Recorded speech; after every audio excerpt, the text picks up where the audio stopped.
Sobre esse desempenho do Ibovespa em meio às falas de Donald Trump e a tensão na Europa também, a gente conversa agora com o Marcos Moreira, que é sócio da Garten Capital. Marcos, boa tarde para você. Boa tarde, Gustavo. Boa tarde a todos que nos assistem.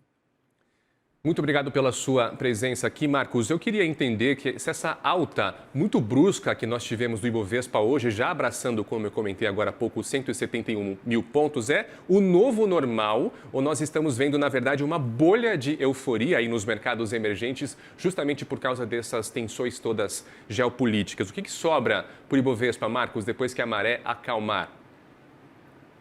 Gustavo, eu diria que é uma soma de fatores, principalmente externos, que vem contribuindo para esse cenário mais positivo para a Bolsa brasileira, né? Na verdade, tem sido praticamente uma tempestade perfeita, né? Primeiro, que assim como aconteceu com o Liberation Day, né, há quase um ano atrás, onde foram anunciadas aquelas medidas tarifárias no mundo como um todo, e o Brasil, por ser um emergente e um dos principais exportadores de commodities do mundo, se beneficiou bastante desse cenário, nós estamos vendo isso se repetir novamente, né? Então, é um processo de rotação de capital, né? Saindo capital de economias mais desenvolvidas, né? Saindo dólares e direcionando uma parte, por mais que pequena, desse fluxo para países de economia emergente, tem beneficiado bastante o mercado aqui no Brasil. E acaba que a Bolsa de Valores ela é um grande termômetro, né, desses movimentos, principalmente quando nós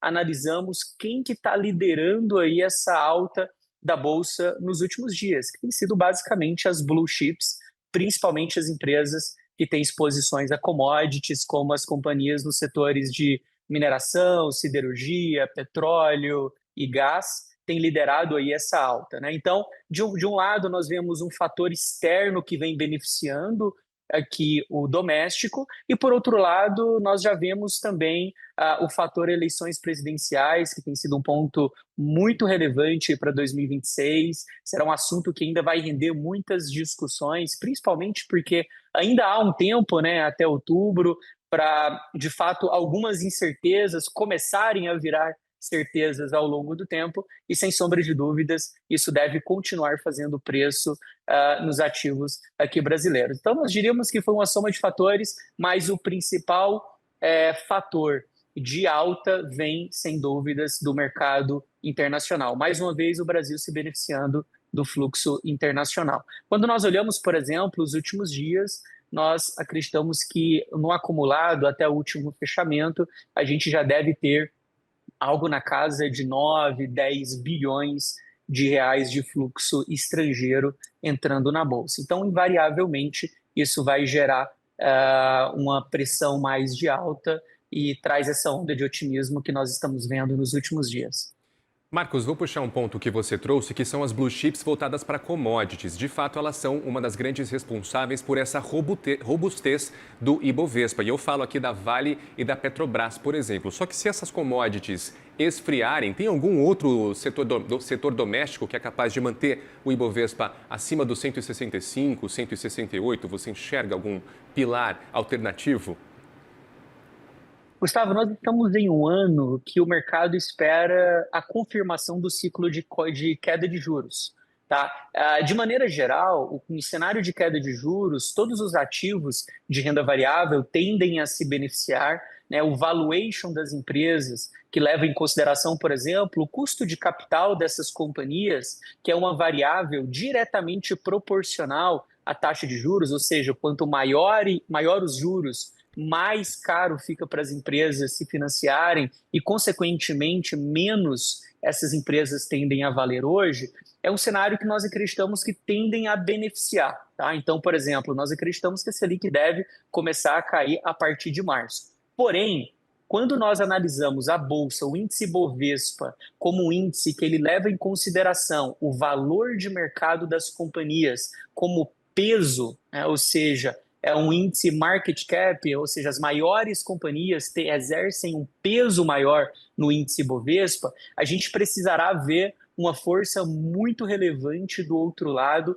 em um cenário onde essa alta que nós estamos vendo do setor de commodities tende a estacionar, a ficar um pouco mais no 0 a 0, né? Então, de fato, nós acreditamos que essa onda de otimismo ela tem que vir principalmente das maiores empresas que compõem o índice. Por exemplo, quando nós olhamos commodities e bancos, nós estamos falando de dois setores que representam mais de 50% da composição do peso, né, do índice Ibovespa. Então, sem commodities, a gente precisa de fato ver uma força proporcionalmente muito maior do outro lado para a gente continuar vendo uma bolsa em tendência de alta, tá? Mas é claro que em um cenário onde a gente vê esse processo de rotação de capital, onde uma estratégia amplamente utilizada por economias no mundo como um todo, que é o carry trade, onde basicamente nós temos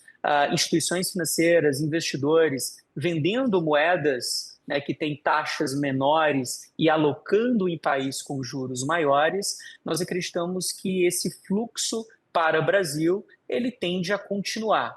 É claro que foi reforçado agora por esses fatores geopolíticos, mas de uma maneira geral nós esperamos que esse fluxo ele deve continuar ao longo dos próximos meses, visto que o processo de corte de juros deve acontecer de maneira gradual, tá? Então, os juros devem permanecer, por exemplo, acima de 2 dígitos até o final do ano. Muito bem, meu caro, olha só, antes do intervalo eu estava comentando sobre essa pesquisa da Atlas Intel Bloomberg que mostra o presidente Lula liderando em todos os cenários, tanto no primeiro turno quanto no segundo turno, com adversários diferentes. Então, por que antes mesmo do Trump abrir o bico hoje lá em Davos, a Bolsa já estava batendo 168 mil pontos? Muito impulsionado pela redução de diferença de disputa entre o Flávio Bolsonaro e o Tarcísio, que é o favorito do mercado. Eu queria entender... aliás, ressaltar que o cenário eleitoral é incrível como ele mexe muito com o Ibovespa, tanto para cima, que é o que a gente está vendo agora, quanto para baixo, levando exemplo aí o Flávio Day, que aconteceu lá no comecinho de dezembro, que fez com que a Bolsa caísse aí em queda livre. Na sua análise, o investidor estrangeiro que está trazendo dinheiro para cá, está ignorando esse ruído político para focar aí nos ganhos de arbitragem ou de juros altos? Nós acreditamos, Gustavo, que o ruído político para o investidor estrangeiro, por enquanto, ele ainda não está fazendo preço, tá? À medida que nós vamos nos aproximando das eleições, a gente pode ver esse fator exercendo um peso maior também no fluxo estrangeiro. O que nós podemos perceber hoje, através da precificação dos ativos, é que, de fato, à medida que há um aumento na probabilidade de uma alternância de poder aqui no Brasil, os ativos vêm respondendo de maneira mais positiva. Até porque o fantasma do fiscal aqui no Brasil, ele não foi embora. O detalhe é que a gente já começou 2026 sendo bombardeados aí por incertezas e riscos vindo de todas as direções, e o fiscal tem ficado talvez um pouco mais em segundo plano nas discussões econômicas aqui no começo de 2026. Mas esse é um fator muito relevante. Então, à medida que a probabilidade de uma alternância de poder, aonde a equipe, essa potencial nova equipe, possa estar um pouco mais comprometida com os ajustes fiscais necessários para frear essa alta da dívida pública brasileira que vem crescendo de maneira assustadora e que, inevitavelmente, a gente vai ter um encontro lá em 2027 e esse fiscal pode exercer um peso ainda maior. Então, de fato, essa pesquisa da Atlas que saiu recentemente, onde mostrou uma diminuição na diferença tanto do Flávio quanto de um Tarcísio, que ainda continua no radar dos investidores como potencial nome da oposição, gerou também uma força positiva e contribuiu para essa alta do Ibovespa. Então, esse vai ser um assunto que ainda vai gerar muitas incertezas ao longo do ano e, claramente, à medida que as eleições se aproximam, a gente deve discutir mais a respeito. Mas, até o momento, nós vemos mais a rotação global por commodities, juros reais no Brasil ainda elevados e fluxo mais elevado também para emergentes como principal fator de contribuição para essa alta do Ibovespa e essa queda um pouco mais expressiva que a gente está vendo do dólar hoje. Muito bem, Marcos. Olha só, ainda agora saindo um pouco do Ibovespa para falar da Bolsa como um todo, nós tivemos trouxemos uns dados bem interessantes ontem do DataWise, que mostrou que o investidor estrangeiro movimentou 2,8 trilhões de reais. Pouco dinheiro, né, Marcos? 2,8 trilhões em ações na B3 do ano passado. E aqui o volume de BDRs e ETFs que foi movimentado pelos estrangeiros, só eles superaram aí 700 bilhões de reais. O que isso te diz sobre a sofisticação da estratégia do investimento do estrangeiro na B3? Gustavo, nós vemos que, invariavelmente, o fluxo estrangeiro ele representa algo perto de 25%, às vezes um terço de todo o fluxo que a gente tem aqui no Brasil. De fato, os investidores vêm se sofisticando cada vez mais em um mundo onde, à medida que essas incertezas geopolíticas vão ganhando relevância, o mundo tem uma percepção de que nós precisamos buscar alternativas em outros países, aonde, ao mesmo tempo, nós temos proteção. E aí, por exemplo, o juro real no Brasil aqui é uma grande proteção, as principais empresas de commodities no Brasil é uma grande proteção. Basta a gente, por exemplo, avaliar o que tem acontecido com ouro e outros minerais, né? Então, de fato, essa alta exposição do Brasil a commodities e esse processo de rotação para emergentes, a gente acredita que vem potencializando um processo de redistribuição de capital